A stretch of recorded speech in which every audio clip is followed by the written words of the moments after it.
Well, in the short term, it's Oklahoma's agriculture industry that benefits the most from expanded trade with Cuba. Earlier, I visited with some gentlemen who have all worked on opening that market.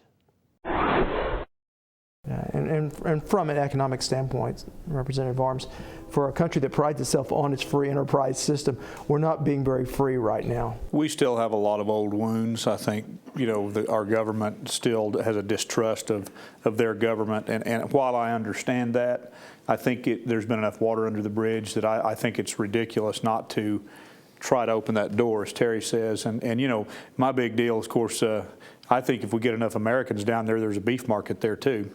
Because as Americans travel and they pull into those nice resorts, and as you know, we all were there, it's a beautiful country and ripe with tourism opportunities.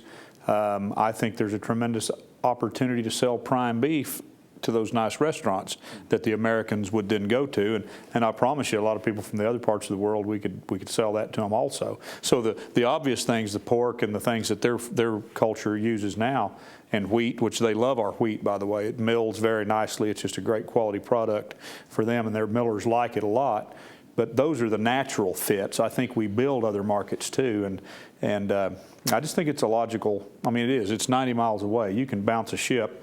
Bounce a ship's probably not a very good term. We can send a semi from Oklahoma with a load of wheat, put it on a ship at Houston, and it's in Cuba in a matter of just a little bit.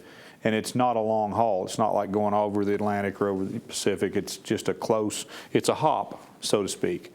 And it just makes more sense to trade with them than it makes sense not to.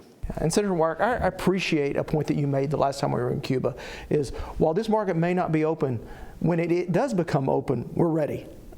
Absolutely, and that's what I appreciate about the opportunity to go in the past. Our state commissioner of ag has led a delegation down there several times, and we're ready. There's beef, wheat, all sorts of agricultural products. This country, we ship a lot of whole milk powder to countries far and away, long distances, much further than Cuba. And in the past, the devaluation of the U.S. dollar has opened the door for some export opportunities for products from this nation to other countries. But here's one that's right in our back door that, because of all the problems that exist, as Terry was mentioning about the exchange of money, one of the officials down there explained to me that if this exchange took place over a weekend and you made that exchange through a European bank, that this added days to the transaction, which creates major problems. So like I say, I think we're ready. I'm excited about the opportunity as things change in the future, and optimistic they will change in a way that will help